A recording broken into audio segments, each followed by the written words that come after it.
Então, a gente vai relembrar os pontos importantes dos conteúdos do módulo 2, tá? Sobre a Revolução Americana, que foi o nosso capítulo 5, né, o nosso primeiro capítulo do módulo 2, nós vimos que os Estados Unidos, quando colônia, né, ele tinha o nome aí de as 13 colônias. E que os Estados Unidos, ou melhor, né, as 13 colônias, eram colônia da metrópole inglesa.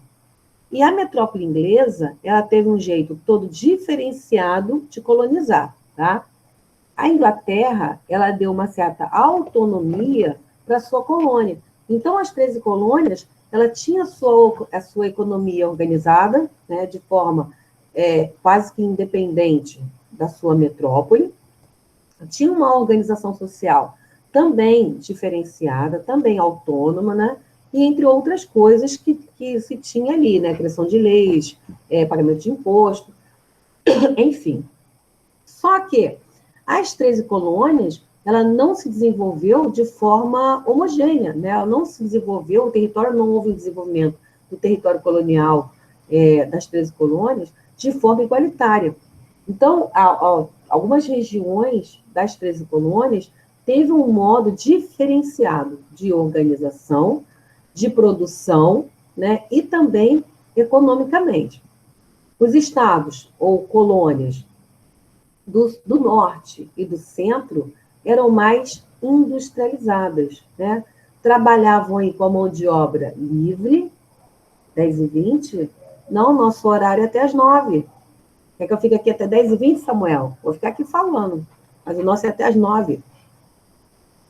Hoje acaba 10h20, não é para vocês, né? Mas o meu é até as 9h. Tá? Não, as nossas aulas acabam 10h20. As aulas de vocês acabam 10h20, tá? Mas o meu é até 9h só. Para de preguiça. Eu, hein? E peraí, deixa eu acabar de falar sobre as 13 colônias. Já até esqueci que ponto eu estava. Preguiça. Você não está fazendo nada agora, que maravilha. Fica me escutando. Só não está melhor porque vocês não estão aparecendo. Aí fica eu sozinha aqui falando. Depois eu vou fazer igual aquela música, vou desafiar vocês. Quem é que vai ligar a câmera para poder aparecer para mim? Hoje eu me dei mal, porque eu fiquei sem Gustavo. Gustavo é que é meu porto seguro. Eu fico falando e olhando para ele. Então, olha só, vamos lá. Então, as 13 colônias, elas tiveram um desenvolvimento diferenciado, né? As 13 colônias, nós tínhamos o centro e o norte das 13 colônias, que eram mais desenvolvidos, mais industrializados, trabalhavam aí com a mão de obra livre, realizavam o comércio triangular, né, entre a colônia, as Antilhas, tá, e a África. Então, havia todo um desenvolvimento independente da metrópole. As colônias do centro e do norte utilizavam aí pequenas e médias propriedades para sua produção, tinham um maior controle. As colônias do sul, das 13 colônias, por sua vez, trabalhavam com grandes propriedades, eram monocultor, só realizavam o cultivo de um produto, trabalhavam com mão de obra escrava, eram dependentes da metrópole, né? Então, assim, a organização desses estados, dessas colônias, foi muito diferenciada, tá? E por conta dessa diferença, as colônias do centro-norte e as do sul tinham uma rincha, né? Tinha uma disputa, tá bom? Por quê? Principalmente por quê? Porque as do norte defendiam a mão de obra livre, né? Defendiam aí a liberdade dos escravos para poder se ter um ganho maior, e as colônias do sul diziam que isso não era possível, né? Que se houvesse a libertação dos escravos, eles iriam aí perder dinheiro, eles iriam aí perder o controle, tá? Sobre esse assunto, né, da Revolução Americana, eu separei aqui um trailerzinho de um filme, deixa eu até pegar aqui para eu poder... Aqui já. Eu separei aqui o trailerzinho de um filme que fala sobre os 12 anos de escravidão, né? Que foi aí um drama baseado no relato do violonista e escritor, né, um homem livre que foi raptado e vendido como escravo nos Estados Unidos. Então, um trailer bem bacana, eu vou passar ele aqui para vocês, tá? Para vocês poderem ver essa realidade também da escravidão, né, nos Estados Unidos. Essa questão da escravidão ela não ocorreu somente no Brasil, tá? Como vocês sabem muito bem, né? Isso foi assunto lá do 7º ano, né? A escravidão se estendeu no continente americano, mas também em toda a Europa, tá? Tá todo mundo me escutando direitinho? De forma clara? Tá? Então, olha só, vou passar o trailerzinho do filme, tá bom? Peraí, deixa eu apresentar. Eu resolvi botar esses trailerzinhos só para não ficar só comigo falando, tá bom, criança? Tá para menos, né, cansativo. Tá vendo aí, por favor? Avisem para mim. Estão vendo a imagem? Estão vendo aí a imagem? Talvez abaixar só um tiquinho. Não, eu sei, eu vou aumentar, mas vocês estão vendo, né? Tá, então olha só, vou aumentar para ver se... Alguém pediu para entrar, crianças? Deixa eu olhar aqui. Não. Eu vou só aumentar, eu vou aumentar para vocês poderem ver melhor, porque eu sei que tá torto. Calma aí, vamos ver se ele vai aparecer grande. Porque aqui tem dessas coisas, né? Pior que ele não quer, só poder. Ai, Jesus, o que houve ali? Deixa eu iniciar aqui para ver se ele vai. Ah, ele vai. Gentlemen, what catches your fancy here? This boy? Wider, looking there. Never been sick a day in his life. And I call particular attention to Martha. She is an excellent pastry cook. Ah, Mr. Ford. Splendid seeing you, sir. What catches your fancy? This lad is very brawny. Yeah? How much for the ones Platt and Eliza? Yes. 1,000 for Platt. This is a nigger of considerable talent, I assure you. 700 for Eliza? My fairest price? You will accept a note. Please, sir, do not divide my family. Do not take me unless you take my children. Eliza, quiet! You will have the most faithful slave in me, the most faithful slave that's ever lived, but I beg that you do not separate us. Please. I will give you something to cry about. Randolph, come forward. Come. Now, you see how fit this boy is. Like ripe fruit. May I take your stick a moment? Observe this, Randall. Jump, run. Very good. Higher. You see this? Very likely. He will grow into a fine beast. 600 for the boy. Fair and final. Done. Superb. A moment, please. Mr. Ford. Please. Eliza. How much for the little girl? If you have no use for no one, so young will bring you no profit. No, I cannot sell the girl. No, there's and piles of money to be made from her. She's a beauty, one of the regular bloods. None of them thick-lipped, bullet-headed, cotton-picking niggers here. Child, man. Please.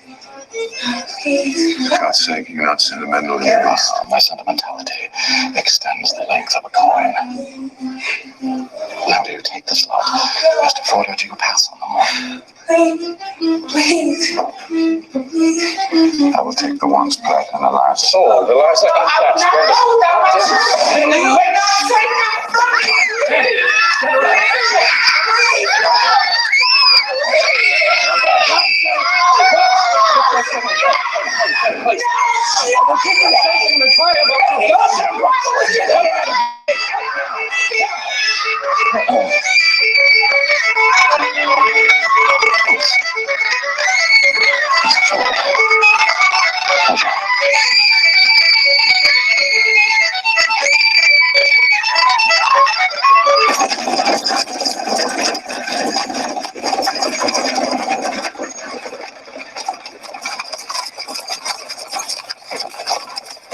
Did you bring all those niggas? 2 of them. You got 2. Mr. Chapin. This one's crying. Why is this one crying? Separated from her children. Oh, dear. Couldn't be helped. Poor woman. Mr. Chapin. Yes, sir. Tomorrow you can take these 2 up to the mill, start working. For now, make them adequate, fixing the meal and have them ready yourself. Yes, sir. Come on now. Come on. Don't dawdle. Something to eat and some rest. Your children will soon be forgotten.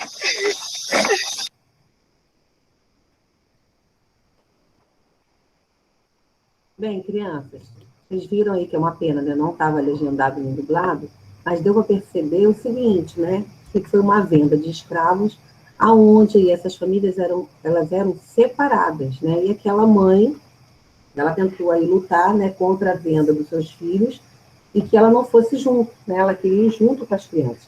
Então, era dessa forma que funcionava a questão da venda dos negros, né? Não se tinha essa preocupação de separar as famílias, né? Então, a história do filme se baseia aí, é baseada, né, nessa venda, nessa divisão das famílias e nessa procura o retorno da união da família e essa procura pela liberdade, tá? É muito bacana. Quem puder ir ver, né, é uma boa. Esse trailer foi só para mostrar aí como também ocorreu, né, esse tipo de coisa, né, esse tipo do funcionamento da escravidão e da venda dos escravos, não só no território brasileiro, mas também em toda a região que utilizava aí a mão de obra escrava. Aí depois nós vimos, no módulo 2, a independência no Haiti e a América Espanhola, né? Aí eu falei com vocês e mostrei uma pilha naquela época, toda aquela região que hoje a gente conhece como, né, o México, a Bolívia, o Paraguai, conhecemos como países, como nações, né, independentes. Todos esses países, todas essas nações, elas eram um só território, que pertencia à Espanha, por isso a América Espanhola, tá?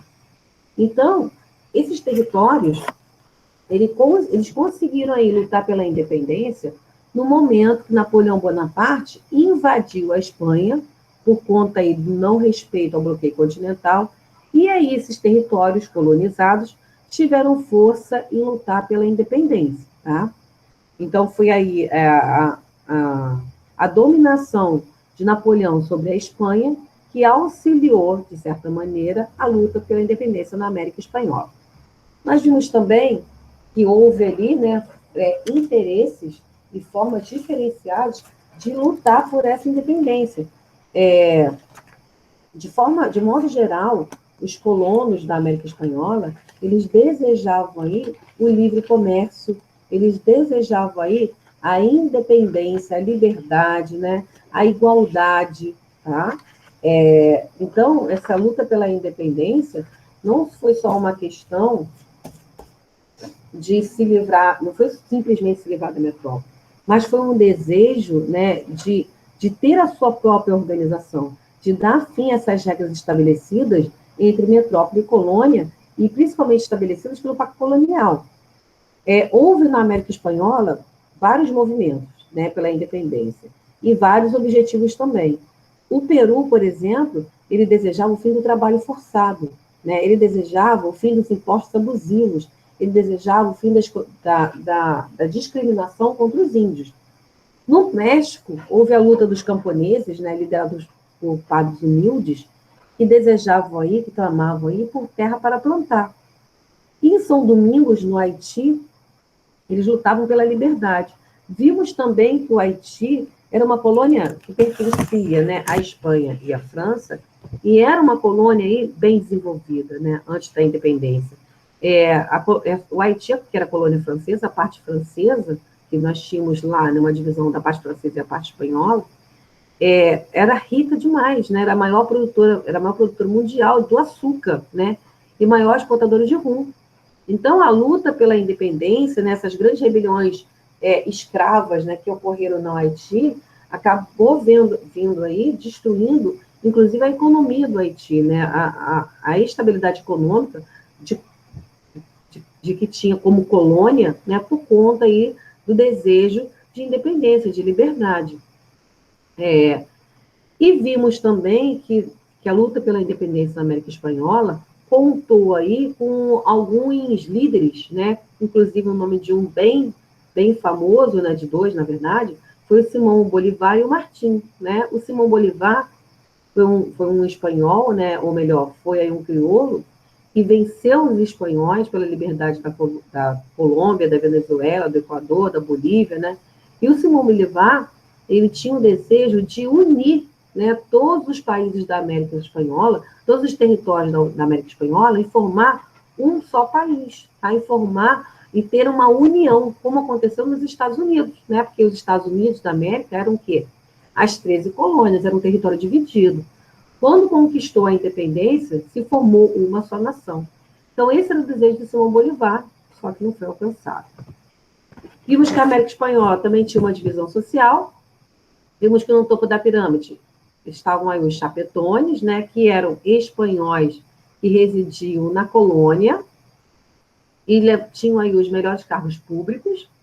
Vimos que logo abaixo dele vinham os crioulos, que eram grandes empresários, grandes fazendeiros, mas que não tinham aí os mesmos privilégios que os chapetones. Eles eram descendentes de espanhóis, eles não eram espanhóis. Depois vem os mestiços, os indígenas e os africanos escravizados, né? Então havia aí toda uma divisão social dentro da América Espanhola.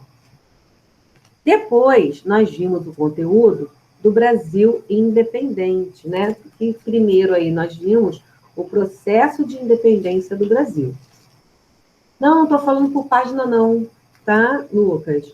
Eu estou fazendo essa revisão desses pontos, olhando até o sumário de vocês. Eu estou olhando no sumário e estou lembrando dos pontos, tá bom? Não estou vendo por página, não. Qualquer coisa, gente, qualquer dúvida, qualquer opinião de vocês, qualquer coisa que tenha ficado vaga, é só me passar, tá? Eu estou relembrando alguns pontos dos nossos estudos do módulo 2, tá bom? Nós vimos que a independência do Brasil, ela foi um processo, né? Ela não aconteceu de uma hora para outra. A independência do Brasil também não contou com um movimento popular, né? Vimos que todo esse processo... Oi, Matheus, bom dia. Vimos que todo esse processo teve aí início, né, com a vinda da família real e a corte portuguesa para o Brasil. Alguém lembra aí o porquê que a família real e a corte portuguesa veio para o Brasil? Foi bem recente isso que eu falei.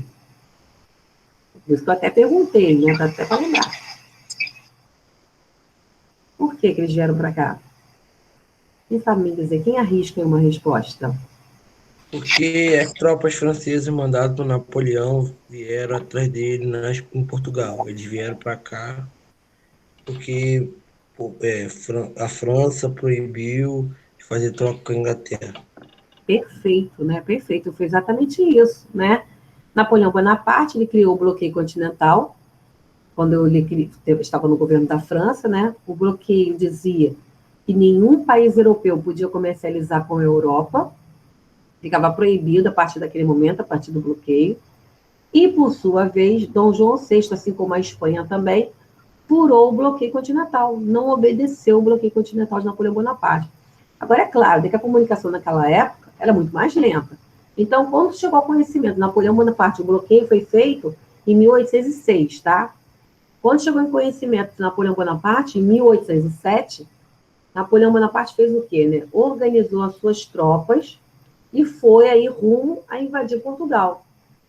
Eu falei para vocês que Dom João VI já tinha o interesse, né, de vir para a colônia brasileira, né, ver seus negócios mais de perto, fiscalizar tudo direitinho. Então, ele fez o quê?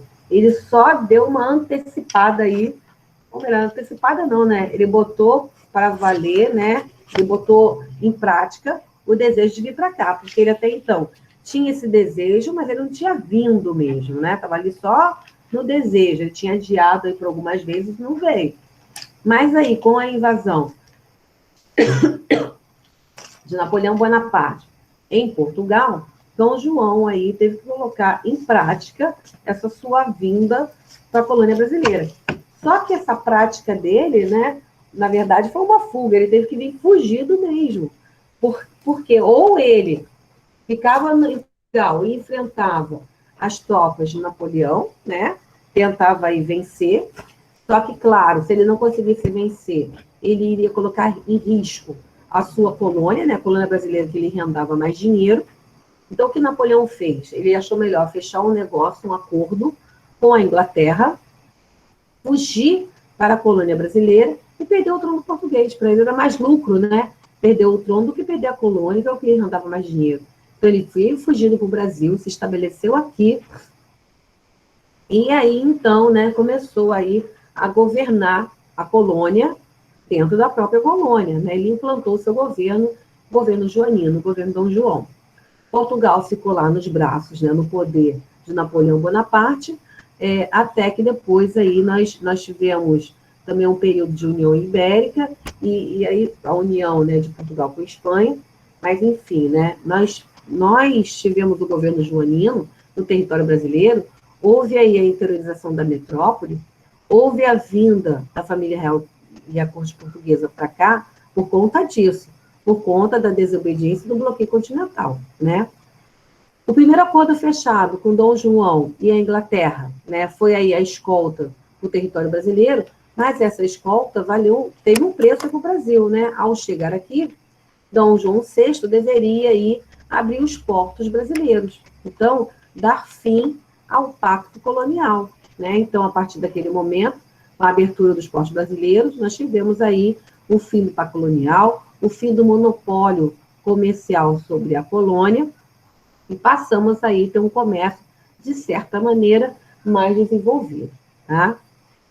Vimos que o governo de Dom João VI realizou grandes mudanças no território brasileiro, né? Houve aí um surgimento de uma infraestrutura que até então o Brasil não tinha, foi criada a Casa da Moeda, foi criado aí, no caso da Casa da Moeda, do Banco do Brasil, tá? Foi criado o Horto, né, que hoje a gente conhece como Jardim Botânico, a Biblioteca Nacional, muitas coisas aí surgiram no território brasileiro, dando dessa forma maior autonomia, né, tanto comercial quanto administrativa, quanto uma melhoria mesmo no aspecto do Brasil, da colônia. Lembrando, tá? A partir desse momento que houve essa interiorização da metrópole, a vinda da família real e a corte portuguesa para o Brasil, não aconteceu a independência do Brasil, tá? O que aconteceu, qual foi a transformação que houve aí, tá? O Brasil passou a ter o governo dentro do seu território, né? Passamos a ter aqui a sede do governo português, mas nós não se tornamos independentes. Nós não continuamos, a gente não pode se dizer que continuou aí uma colônia, né? Mesmo porque também foi uma colônia, mas de uma forma diferenciada, tá? Mesmo porque também em 1815 aí, nós tivemos o Dom João, ele tomou uma seguinte atitude, né? Ele tornou o Brasil como Reino Unido de Algarve e Portugal. Então ele quis dizer o que com isso, né? Que a partir daquele momento, o Brasil perdia o título aí de colônia, deixava aí de ser colônia, vamos dizer dessa forma, e se tornava aí uma continuidade de Portugal, né? Era um Reino Unido de Portugal. Agora, é claro, né, essa atitude de Dom João VI não significou aí, né, uma autonomia política. O que quer dizer isso, né? Não significou aí escolher o governante, tá? Pelo contrário, nós permanecemos aí na situação de monarquia absolutista, né, de comando imperial, de comando monárquico, né? Na questão aí de monarquia hereditária. Bem, Dom João permaneceu aqui no Brasil, estava tudo muito bem, tudo muito lindo, só que Napoleão Bonaparte foi preso, né, foi capturado pelos países europeus. Os países europeus determinaram que todos os tronos que tivessem sido retirados do seu rei deveria ser devolvido. E aí Dom João se viu numa situação muito difícil, né? Ele tinha que voltar aí para Portugal. Ele não queria voltar, por isso ele transformou o Brasil em Reino Unido, para que ele continuasse a governar daqui. Não houve jeito, nós vimos aí na explicação, né, que eu dei para vocês, que Portugal, a corte portuguesa, fez aí uma revolução, reivindicando a volta e exigindo, na verdade, a volta de Dom João, que ele voltasse para Portugal e restabelecesse o pacto colonial. Dom João não queria de jeito nenhum, mas, devido a tantas pressões, ele teve que voltar, ele teve que ceder. Dom João volta para Portugal, deixa aqui o Brasil com seu filho, né, Dom Pedro, e Dom Pedro I também passa a ser pressionado para voltar para Portugal, tá? Porque a corte portuguesa não queria essa história da colônia brasileira com um governante próprio, né? A corte portuguesa queria que o Brasil voltasse a ter aí a condição de colônia, que voltasse a existir no Brasil o pacto colonial, né? Essa exigência de comércio somente com a sua metrópole, essa dominação da metrópole em cima da colônia. Então, Dom Pedro, nós vimos aí que 9 de janeiro de 1822, ele fala aí, né, ele decreta que ele fica no Brasil, né, se é para o bem de todos, geral da nação, diga ao povo que fico. E esse aí, o dia do fico, significou o quê, né? Que Dom Pedro não só ficaria no Brasil, mas como também não respeitaria mais, né, não acataria mais nenhuma ordem vinda de Portugal. Isso que significou o Dia do Figo. Não foi só Dom Pedro ficar no Brasil, não, mas foi também Dom Pedro não mais acatar, né, as ordens de Portugal. Ele só iria fazer valer aquela ordem vinda de lá se ele quisesse, se fosse o desejo dele, tá? E aí, nós tivemos em setembro, com a pressão aí dos populares, né, com a pressão aí da elite brasileira, do Partido Brasileiro, nós tivemos a pressão em cima de Dom Pedro, para que ele estabelecesse aí a independência do Brasil, que se fazia a hora, né, do Brasil se tornar uma nação independente de fato de Portugal, tá? Então, em 7 de setembro, nós tivemos a independência do Brasil. Crianças, eu separei agora um trailerzinho de um filme chamado As Sufragistas, tá? Não tem a ver com o nosso assunto do módulo 2, tem a ver com a Revolução Industrial, lá do módulo 1, tá? Eu achei aqui bem bacana, então eu separei para a gente poder dar uma olhadinha no trailer. Depois, eu até dei mole nisso, era para eu ter visto aqui um trailerzinho do filme do Charlie Chaplin, né, quando ele fala também da Revolução Industrial, dessa mudança, né, dessa transformação da sociedade por conta da entrada das máquinas da fábrica. Se der tempo, eu até caço aqui para ver se eu acho o trailerzinho passar. O filme é maravilhoso, tá? Mas, de todo jeito, a gente vai ver aqui a entrada das mulheres também nessa questão do trabalho fora de casa, né? Do trabalho operário. Ah, professor, mas esse assunto já passou, né? Não é do módulo 2, não é. Mas a Revolução Industrial é um assunto extremamente importante, tá? É assunto de concurso.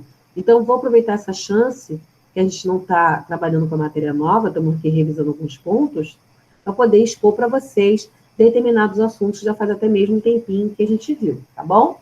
Então, ó, vou colocar lá para a gente ver o trailerzinho, hein? Calma aí rapidinho, deixa eu apresentar. Tá todo mundo aí acordado, né? Todo mundo de olho aberto. Não cochilar não, hein? Esse filme é legendado, tá? O trailer é legendado. Calma aí que eu vou achar ele aqui. Ih, tá com um anúncio. Women should not exercise judgment in political affairs. If we allow women to vote, it will mean the loss of social structure. Vote for women! Vote for women! Vote for women!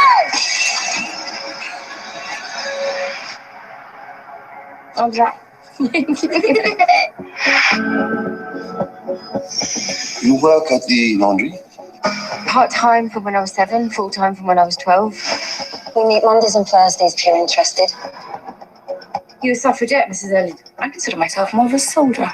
As Mrs. Pankhurst says, it's deeds, not words, that will get us the vote. We've identified weaknesses in their ranks. We're hoping one of them will break. They're saying she's to speak. This is a deliberate escalation. This has to stop.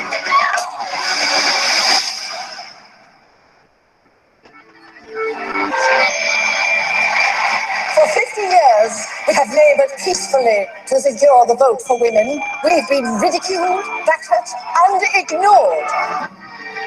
Punish those responsible, whatever way you can. Mama!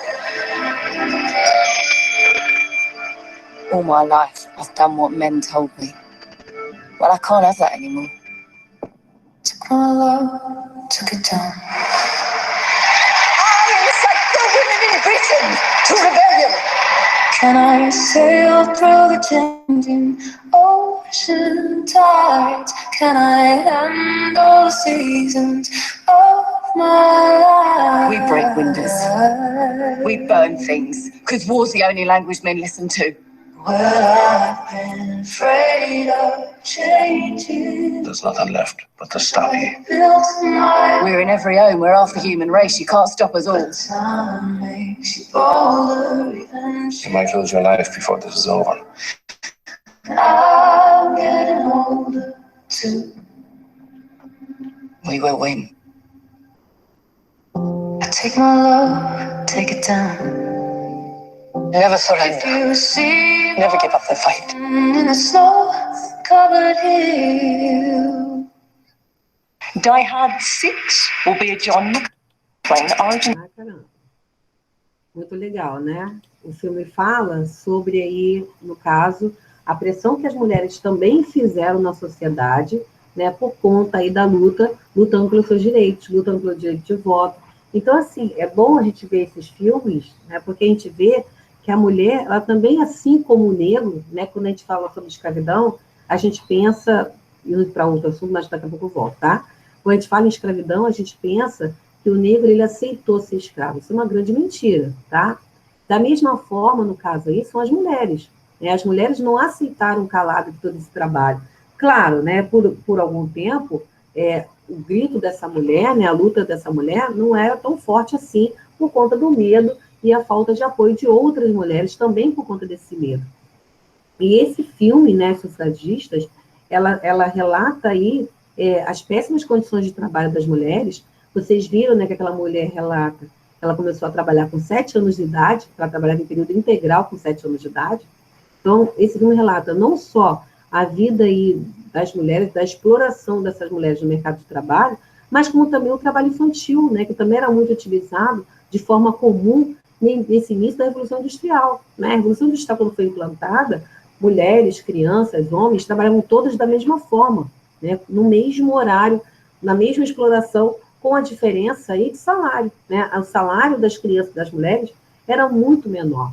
Então, esse filmezinho, ele relata dessa luta dessa mulher, né, por melhores condições de trabalho, por leis trabalhistas e para ter direito de voto. Então, assim, é muito bacana também quando a gente trata e quando a gente fala, a gente vê, na verdade, né, um filme relatando a história, né, nos faz aí conseguir personalizar melhor o nosso assunto, a gente consegue visualizar, a gente consegue imaginar, alcança melhor a história. Está na aula, deixa eu conferir aqui, João Vitor Massal. Calma aí. Deixa eu caçar na minha chamada. Não. Tá, criança? João Vitor? Não. Não, né? Tá, não. Não. Tá, não. Eu vou até conferir aqui com vocês, ó, quem faltou, tá? A Beth chegou aí. Vou até conferir aqui com vocês quem faltou. Ó, Bruno não está, né? Confere para mim, crianças. Para eu poder dar falta. Gabriel Costa. Gabriel Costa não, né? Confere aí, que eu não botei presença para ele, eu estou de olho. Tá aí, Gabriel? Eu botei, Gabriel. Não, o Freon, não é você? Freon está. Isso, Freon tem presença, Gabriel. Para você eu dei. Quem eu não falei o nome, porque está com presença, tá? Que eu já olhei antes. Ó, Gabriel Costa não, né? Faltou. Gabriela Vitória. Gabriela Vitória também faltou. Gustavo Chafim também faltou. Quase um milagre, porque ele nunca faltou. João Vitor Marçal também faltou. Luiz Gustavo faltou também. Só esse, né, que faltaram, né? Ó, Bruno, Gabriel Costa, Gabriel Oliveira, né? Gabriela Vitória, Gustavo Chafim, o João Vitor Marçal e Luiz Gustavo. João Vitor Marçal nunca veio na minha aula. Ele apareceu por aí na aula de alguém, você sabe me dizer? Na minha, não.